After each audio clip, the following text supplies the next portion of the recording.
정체불명의 연인. 친구 있잖아. 베이커가에 있는 홈즈의 하숙집 벽난로 양옆에 앉아있던 어느 날 홈즈가 말했다. 현실이란 건 인간의 상상력이 만들어내는 것보다 훨씬 더 기묘하고 놀라운 거야. 우린 도저히 상상조차 못할 일들이 현실에선 아주 평범하게 벌어지거든.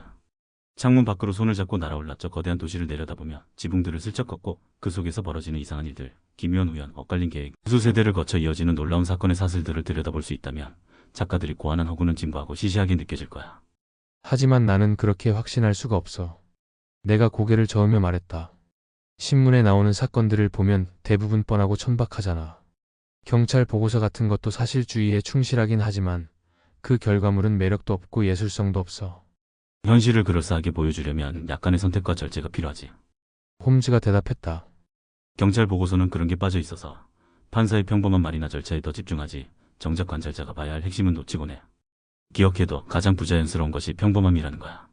나는 웃으며 고개를 저었다. 너라면 그렇게 생각할 만하지. 내가 말했다. 전 세계에서 가장 기이한 사건들이 다 너한테 몰려들고 있으니 말이야. 그래서 너한텐 세상이 늘 비범하게 보이겠지. 하지만 말이지.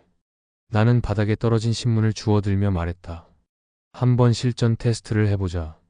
지금 눈에 띄는 기사 제목 하나만 집어서 말이지. 여기 첫 번째 기사야. 남편의 아내에 대한 잔혹한 행동. 기사가 반 페이지나 되는데 굳이 안 읽어도 뻔해. 딴 여자가 있었겠지. 술 마시고 밀고 때리고 멍들고 거기다 동정하는 여동생이나 하숙집 주인까지. 세상에 이런 뻔한 이야기를 못 만들어낼 작가는 없을걸. 하필이면 이 사례를 고르다니 자네 말이 틀렸다는 걸 증명하는 딱 좋은 예가 됐군. 홈즈가 신문을 받아들고 눈길을 아래로 훑으며 말했다. 이건 던다스 부부 별거 사건이야. 내가 이 사건에서 몇 가지 사소한 부분을 해결하는 데 관여했었지. 남편은 술도 안 하고 다른 여자도 없었어. 불만사항은 식사 끝날 때마다 틀니를 꺼내 아내에게 집어던지는 버릇이 생겼다는 거였지. 이게 보통 작가 머리에서 나올 수 있는 설정일까?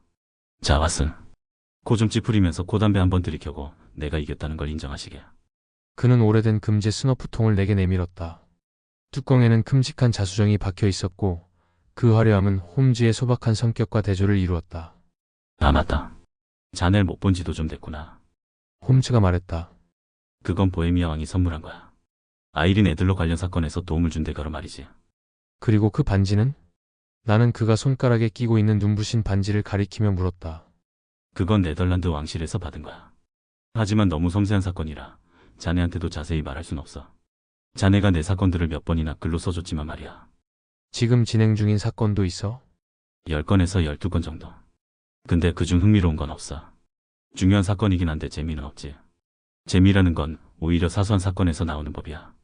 그 안에 원인과 결과를 추적하는 맛이 있고 관찰자의 눈이 빛날 기회도 있으니까. 큰 범죄일수록 동기가 뻔하니까 오히려 간단해지는 경우가 많아. 지금은 마르세유에서 의뢰받은 조금 복잡한 건 하나를 빼면 딱히 눈길 끌만한 건 없어. 그런데 곧 하나가 들어올지도 모르겠어. 저기 오는 사람이 내 의뢰인이라면 말이지. 그는 의자에서 일어나 창문 가리개 틈에 서서 거리 아래를 내려다보았다. 내가 어깨 너머로 보니 맞은편 인도에는 커다란 붉은 깃털이 달린 책 넓은 모자를 쓴 여자가 서 있었다. 모자는 데번셔 공작 부인의 스타일처럼 귀 위로 비스듬히 기울어져 있었고 목에는 털 보화를 두르고 있었다. 그녀는 불안하고 머뭇대는 모습으로 이쪽 창문을 올려다보았고 몸을 앞뒤로 흔들며 장갑 단추를 만지작거렸다.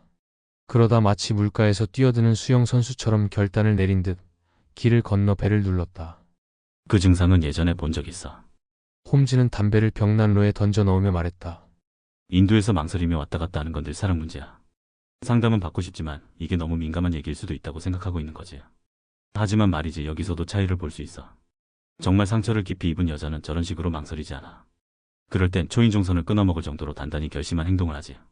지금 저 아가씨는 사랑 문제이긴 하지만 분노보다는 혼란스럽거나 슬픈 상태로 보이네.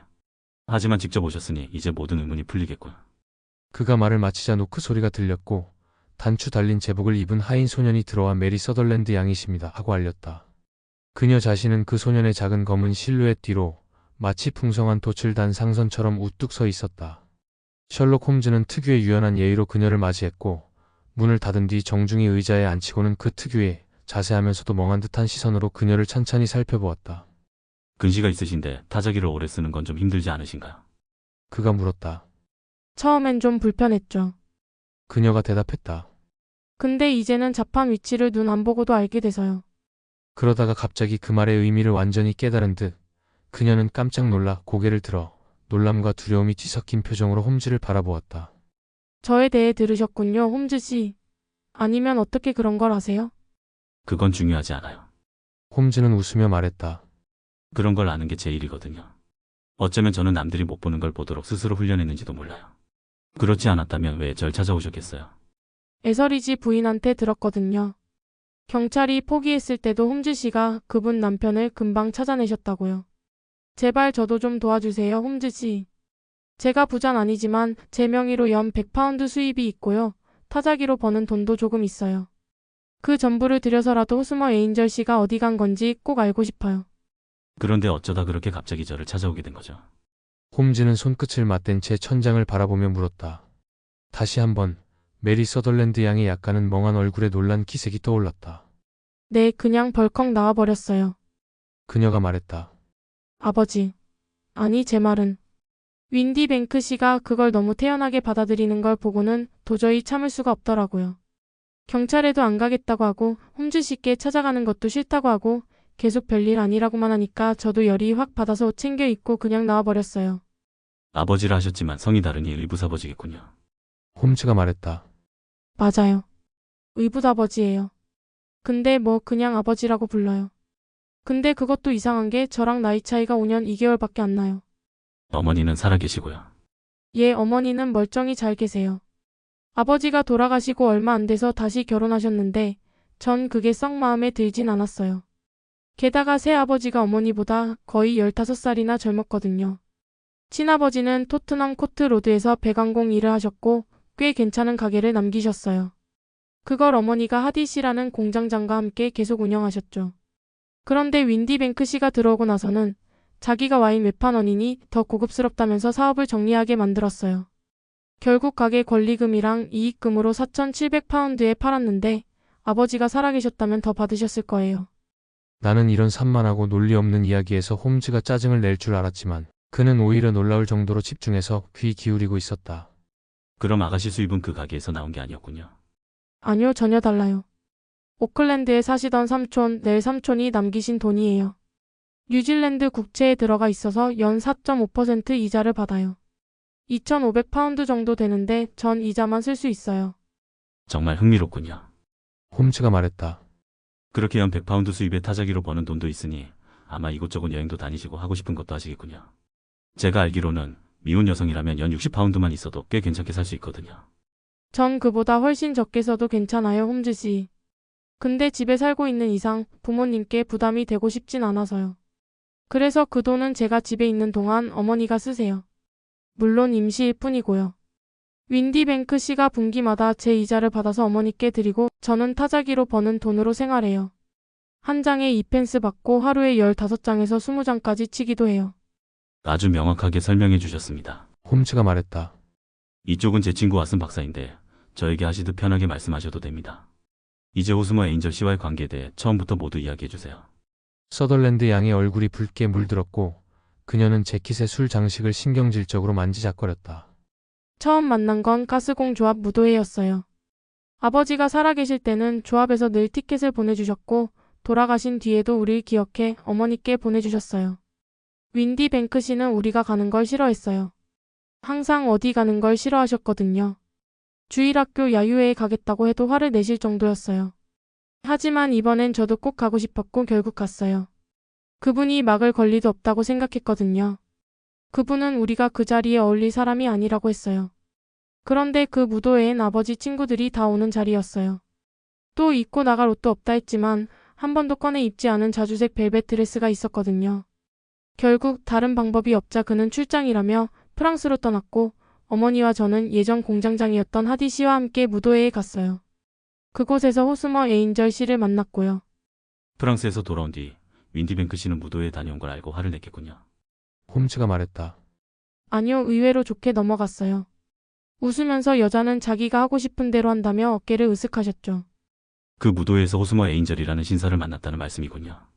맞아요. 그날 처음 만났고 다음날 우리 집에 잘 돌아왔는지 안부를 묻기 위해 찾아오셨어요. 이후로는 2번 함께 산책했어요. 그런데 아버지가 돌아오시자 더 이상 집으로 올 수 없게 되었죠. 아, 그렇겠군요. 그분은 그 뒤로 연락을 하지 않으셨나요? 그 당시 아버지가 다시 프랑스로 출장을 가실 예정이었어요. 그래서 호스머 씨는 그 전까지는 만나지 말고 편지만 주고받자고 하셨어요. 그는 매일 편지를 보냈고 아침마다 제가 우편물을 먼저 챙겨 아버지는 그 사실을 모르셨어요. 그 시점에 약혼하신 건가요? 네, 첫 번째 산책 후에 약혼했어요. 호스머 씨는 리드놀 스트리트에 있는 사무실에서 출납원으로 일하셨어요. 어느 사무실이었나요? 그게 문제예요. 몰라요. 집은 어디라고 하던가요? 직장 안에서 주무셨어요. 주소도 모르시고요. 리드놀 스트리트라는 것만 알아요. 편지는 어디로 보내셨죠? 리드놀 스트리트 우체국 수령인 보관으로 보냈어요. 직장으로 보내면 다른 직원들이 여자한테 편지 온다고 놀릴까 봐요. 제가 타자기로 쳐서 보내겠다고 했지만 그러면 기계가 우리 사이를 가로막는 것 같다고 하셨어요. 제가 손으로 써야 제 마음이 느껴진다면서요. 그런 점만 봐도 저를 얼마나 아끼셨는지 알 수 있어요. 그런 섬세한 부분들이 오히려 더 많은 걸 말해줍니다. 홈즈가 말했다. 혹시 그 사람에 대해 또 기억나는 점이 있나요? 무척 조용하고 수줍은 분이었어요. 낮보다는 저녁 산책을 좋아하셨고 눈에 띄는 걸 싫어하셨어요. 목소리도 부드러웠어요. 어릴 때 편도선염과 림프샘이 부어서 목소리가 약해졌다고 하셨어요. 그래서 말소리에 약간 망설임이 있었어요. 옷은 항상 단정했고 안경은 색안경을 쓰셨어요. 저처럼 시력이 약하셔서요. 그럼 윈디뱅크 씨가 다시 프랑스로 떠났을 때 호스머 씨가 다시 찾아왔나요? 네, 그때 다시 집에 오셔서 아버지가 돌아오기 전 결혼하자고 하셨어요. 정말 진지했어요. 제게 성경 위에 손을 얹고 맹세하라고 했어요. 무슨 일이 있어도 변치 않겠다고요. 어머니도 그분 말이 옳다며 동의하셨고 처음부터 호스머 씨를 매우 좋아하셨어요. 오히려 저보다 더요. 그래서 일주일 내 결혼 얘기가 나왔고 저는 아버지께 허락을 구해야 하지 않느냐고 했지만 둘 다 신경 쓰지 말고 결혼한 뒤에 말씀드리자고 했어요. 어머니가 잘 설득하겠다고 했죠. 저는 그게 좀 마음에 걸렸어요. 아버지가 저보다 겨우 몇 살 많은 것도 이상했지만 몰래 결혼하는 건 내키지 않았어요. 그래서 보르도에 있는 회사 주소로 편지를 썼는데 결혼식 날 아침에 반송됐어요. 편지가 그를 놓친 모양이군요. 네, 영국으로 떠난 직후였던 거예요. 결혼식은 금요일로 잡혀 있었고 교회식이었나요? 네, 킹스 크로스 근처 세인트 세이비어 교회에서 조용히 하기로 했어요. 결혼식 후엔 세인트 판크라스 호텔에서 아침 식사를 하기로 했고요.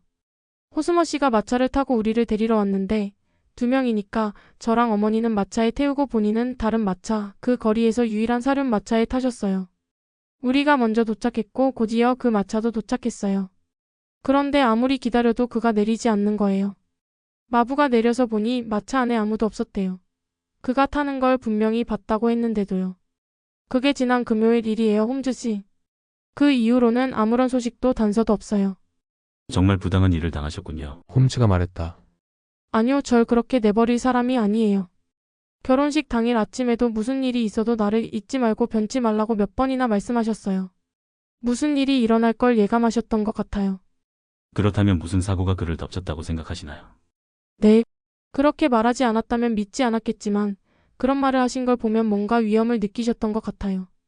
그리고 그 일이 실제로 일어난 거죠. 그게 정확히 무슨 일이었다고 생각하세요?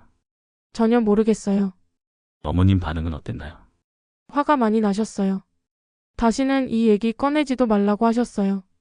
아버지는요? 말씀드렸더니 저랑 비슷한 생각을 하셨어요. 뭔가 일이 있었고 언젠가는 호스머 씨 소식을 들을 거라고요. 아버지 말씀으로는 나를 결혼식장 문 앞까지 데려다 놓고 떠날 이유가 없잖느냐고 하셨어요. 돈을 빌렸다면 모를까, 결혼해서 제 재산을 손에 넣으려 했다면 또 몰라도 호스머 씨는 돈 이야기는 절대 안 하셨어요. 제 돈엔 관심도 없으셨죠. 그런데 왜 그런 일이 생겼을까요? 왜 편지 한 장도 못 쓰시는 걸까요? 생각하면 할수록 미칠 것 같아요. 밤에도 잠을 못 자요. 그녀는 손토시에서 손수건을 꺼내 들고 흐느끼기 시작했다. 제가 이 사건을 조사해 보겠습니다. 홈즈가 일어서며 말했다. 곧 확실한 결론에 도달할 수 있을 거예요. 이젠 이 무거운 짐을 제게 맡기시고 너무 고민하지 마세요.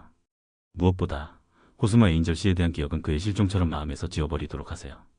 그럼 다시는 그를 못 본다는 말씀이세요? 그럴 가능성이 높습니다. 그분에게 무슨 일이 생긴 거죠? 그건 제게 맡기세요. 글을 정확히 묘사해 주시고 편지가 있다면 몇 통 주시면 감사하겠습니다. 지난 토요일자 크로니클에 실종 광고를 냈어요. 여기 신문 오려낸 것과 편지 4통이 있어요. 고맙습니다. 주소는요? 캠버웰 라이언 플레이스 31번지요. 호스머시 주소는 아예 모르시고요. 아버지 사무실은 어디인가요? 펜처치 스트리트에 있는 와인 수입회사 웨스트하우스 앤 마방크의 외판원이세요. 감사합니다. 아주 분명하게 말씀해 주셨습니다. 서류는 여기 두시고 제가 드린 충고를 기억하십시오. 이 사건은 이제 봉인된 책처럼 여기고 앞으로의 삶에 영향을 주지 않도록 하세요. 친절하시군요, 홈즈 선생님. 하지만 그럴 수 없어요. 저는 호스머에게 끝까지 충실할 거예요. 그가 돌아오면 저는 그를 맞을 준비가 되어 있을 거예요. 우스꽝스러운 모자와 멍한 얼굴에도 불구하고 그녀의 단순한 신념에는 어떤 고귀함이 있어 우리에게 경외심을 불러일으켰다. 그녀는 서류 뭉치를 탁자 위에 내려놓고 필요할 때 언제든 다시 오겠다는 약속을 남기고 떠났다. 셜록 홈즈는 몇 분 동안 손끝을 맞댄 채 다리를 뻗고 천장을 바라보며 말없이 앉아 있었다. 그러더니 선반에서 오래되고 기름 묻은 점토 파이프를 꺼내 불을 붙이고는 짙은 푸른 연기 고리를 피워 올리며 느릿하고 나른한 얼굴로 의자에 기대 앉았다. 재미있는 사례였어, 저 아가씨 말이야. 홈즈가 중얼거렸다. 사실 문제 자체보다 그녀 본인이 훨씬 흥미롭더군. 평범하긴 해도 이런 사례는 앤도버에서 77년에 있었고 작년 헤이그에서도 비슷한 일이 있었어. 익숙한 이야기지만 몇 가지는 새로웠지. 무엇보다 그 아가씨가 아주 유익했어. 넌 그 여자의 겉모습만 보고 꽤 많은 걸 읽어낸 것 같던데 나는 전혀 몰랐어. 내가 말했다. 보이지 않은 게 아니라 네가 못 본 거야, 왓슨. 어디를 봐야 할지 몰랐으니까 중요한 걸 놓친 거지. 난 늘 말하지만 소매, 엄지손톱, 신발끈 같은 사소한 것들이 얼마나 큰 단서를 주는지 넌 실감이 안 되지. 그 여자 외모에 대해 떠오르는 대로 말해봐. 진회색의 책 넓은 밀짚 모자를 쓰고 있었고 벽돌색에 가까운 붉은 깃털이 꽂혀 있었지. 검은색 재킷엔 구슬이 박혀 있었고 작은 제트 장식들이 달린 술이 있었어. 갈색 드레스는 커피보다 조금 짙은 색이었고 목과 소매에 자줏빛 벨벳 장식이 있었지. 장갑은 회색이었고 오른손 검지 쪽이 달아 있었어. 부츠는 잘 못 봤고 귀에는 작고 둥근 금 귀걸이를 하고 있었어. 전체적으로는 약간 속되긴 해도 나름 여유 있는 중산층 분위기였지. 셜록 홈즈는 손뼉을 살짝 치며 웃음을 터뜨렸다. 오, 왓슨. 이제 좀 눈이 트이기 시작했군. 아주 잘했어. 물론 중요한 건 놓쳤지만 관찰 방식은 잘 잡았어. 색깔에 대한 감각도 있고. 하지만 기억해, 전체적인 인상보다는 세부에 집중해야 해. 나는 언제나 여성의 소매부터 본단 말이지. 남자라면 바짓단 무릎을 먼저 보고. 내가 봤듯이 그 여자의 소매엔 벨벳이 있었는데 그건 흔적이 남기 쉬운 좋은 재질이야. 손목 바로 위쪽에 타자기가 눌린 이중선이 아주 선명했지. 손으로 돌리는 재봉틀도 비슷한 자국을 남기지만 왼팔 바깥쪽에만 남거든. 그런데 이건 양손 중앙에 있었고. 그리고 얼굴을 봤을 땐 코 양옆에 코받침 자국이 있길래 근시고 타자일을 하는 사람이라고 짐작한 거지. 나는 그런 게 전혀 안 보였는데. 내가 말했다. 뻔했잖아. 그리고 아래를 보니 부츠가 서로 다른 걸 신고 있었어. 하나는 약간 장식이 있었고 다른 하나는 민문이었지. 버튼도 하나는 아래 2개만 채워져 있었고 다른 하나는 첫째, 셋째, 5째만 채워져 있었어. 깔끔하게 입은 여성이 서로 다른 구두를 헐겁게 신고 나왔다면 급하게 집을 나섰다는 건 자명하지 않겠어? 다른 건? 내가 흥미롭게 물었다. 홈즈의 추리력은 언제나 날 매료시켰다. 그녀가 외출복을 다 갖춰 입은 뒤에 편지를 썼다는 것도 알 수 있었지. 오른손 장갑의 검지 부분이 다른 건 봤을 테고 장갑과 손가락에 보라색 잉크가 묻어 있었어. 급히 편지를 쓰다 펜을 너무 깊이 담갔던 거야. 오늘 아침 일일 테고. 아니면 그렇게 또렷한 자국이 남지 않았을 거야. 이건 재미있는 추리지만 초보적인 거지. 자, 이제 본론으로 돌아가자, 왓슨. 신문에 난 호스머 에인절에 대한 실종 광고를 읽어줄래? 나는 인쇄된 작은 조각을 불빛에 비춰들고 읽었다. 누런 피부, 검은 머리, 정수리에 약간의 탈모, 짙고 검은 구레나루와 콧수염, 색안경. 실종 14일 아침, 호스머 에인절이라는 신사. 키 약 5피트 7인치, 체격 건장, 말투에 약간 장애 있음. 마지막으로 목격됐을 때의 복장은 실크 안감의 검은색 프로 코트, 검은 조끼, 금색 알버트 체인, 회색 해리스 트위드 바지, 고무 측면 부츠 위에 갈색 게이터 착용. 리드놀가의 사무실에서 근무한 것으로 알려짐. 신고시. 등등. 좋아. 하고 홈즈가 말했다. 그리고 편지를 훑어보며 말을 이었다. 내용은 평범해. 호스머 에인절이라는 사람에 대해 드러나는 단서는 발자크를 인용한 것 하나뿐이야. 하지만 눈에 띄는 점이 하나 있지. 너도 바로 알아챌 수 있을 거야. 타자기로 썼잖아. 하고 내가 말했다. 그뿐만이 아니야. 서명도 타자기로 쳐넣었어. 맨 아래 호스머 에인절이라는 글씨를 봐. 날짜는 있지만 구체적인 주소는 없고 리드놀 가라는 문구만 있지. 이 서명이 꽤 중요한 암시를 줘. 아니, 결정적인 단서라고 해야겠지. 무슨 단서인데? 이런, 친구. 너는 그게 사건과 얼마나 깊이 연관돼 있는지 정말 모르겠단 말이야. 잘 모르겠는데. 만약 약혼 파기 소송이라도 걸리면 서명을 부인하려고 한 건가? 그건 아니야. 아무튼 내가 두 통의 편지를 써야겠어. 하나는 시내에 있는 회사로, 다른 하나는 그 아가씨 계부 윈디뱅크 씨에게 보내는 거야. 내일 저녁 6시에 여기서 만날 수 있느냐고 묻는 내용이지. 이런 건 남자 보호자와 얘기하는 게 좋거든. 자, 왓슨, 우리 둘 다 그 편지들에 대한 답장을 받을 때까지는 아무것도 못하니까 당분간은 이 문제를 선반 위에 올려두자고. 나는 친구의 치밀한 추리력과 놀라운 행동력을 여러 번 봐왔기에 그가 그렇게 여유롭고 태연한 태도로 이 수수께끼 같은 사건을 다루는 데에는 반드시 그만한 근거가 있으리라 확신했다. 내가 그가 실패한 것을 본 적은 단 한 번, 보헤미아의 왕과 아이린 애들러의 사진 사건뿐이었다. 하지만 4개의 서명 사건과 주홍색 연구에서 나타난 기묘한 정황을 떠올리면 그가 풀지 못할 사건은 거의 없으리라 생각되었다. 나는 그를 떠났다. 그는 여전히 검은 점토 파이프를 피우고 있었고 내가 다음 날 저녁에 다시 왔을 때쯤이면 이 사건의 모든 실마리를 손에 쥐고 있을 것이라 확신했다. 당시 나는 중대한 전문적인 사건 하나를 맡고 있었고 다음 날 하루 종일 병상에서 환자를 돌보느라 바빴다. 오후 6시가 가까워져서야 겨우 시간이 나 급히 한섬을 타고 베이커가로 달려갔다. 혹시라도 결말을 놓칠까봐 마음이 급했다. 그러나 도착했을 때 홈즈는 혼자였고 긴 몸을 알라 의자에 구부린 채 반쯤 잠든 상태였다. 병 안에는 병과 시험관이 가득했고 염산 특유의 자극적이고도 청결한 냄새가 방 안을 가득 메우고 있었다. 그가 하루 종일 즐겨하는 화학실험을 했다는 증거였다. 그래서 다 풀었어? 하고 내가 들어서며 물었다. 바륨 황산염이었어. 아니 그거 말고 미스터리 말이야. 그거? 난 지금 실험 중인 염 얘기인 줄 알았지. 사실 그 일엔 처음부터 아무 미스터리도 없었어. 어제 말했듯 몇몇의 부상은 흥미로웠지만 말이야. 다만 문제는 그 불안당에게 적용할 법이 없다는 점이지. 그게 누구고 왜 미스 서덜랜드를 저버린 거야? 내 질문이 끝나기도 전에 폭도에서 묵직한 발소리가 들렸고 이내 노크 소리가 났다. 계부 제임스 윈디뱅크 씨군. 하고 홈즈가 말했다. 오늘 6시에 오겠다고 편지를 보냈지. 들어오시죠. 들어온 남자는 30대 초반쯤 되어 보이는 단단한 체격의 중간 키 남자였다. 면도까지 말끔히 한 얼굴에 창백한 피부, 그리고 놀랄 만큼 날카롭고 꿰뚫어보는 듯한 회색 눈을 가지고 있었다. 그는 우리 둘을 한번 훑어보듯 살핀 뒤 윤이 나는 실크 모자를 사이드보드에 올려두고 가볍게 고개를 숙이며 가장 가까운 의자에 살짝 앉았다. 안녕하세요, 제임스 윈디뱅크 씨. 하고 홈즈가 말했다. 이 타자기로 쓴 편지 6시에 약속하신 게 맞지요? 예, 맞습니다.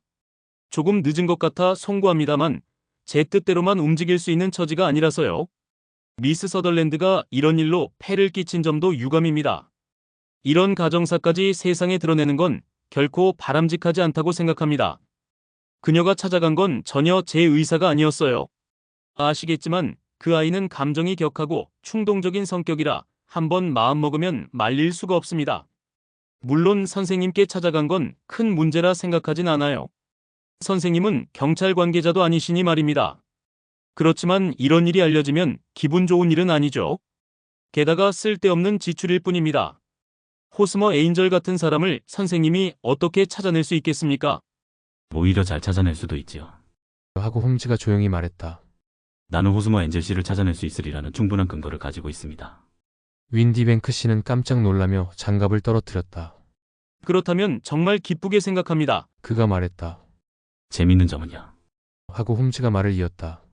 타자기라는 게 사람의 필체만큼이나 개성이 뚜렷하다는 겁니다. 새 것이 아닌 이상 똑같이 찍히는 타자기는 없지요. 어떤 글자는 더 많이 닳고 어떤 건 한쪽만 닳기도 합니다.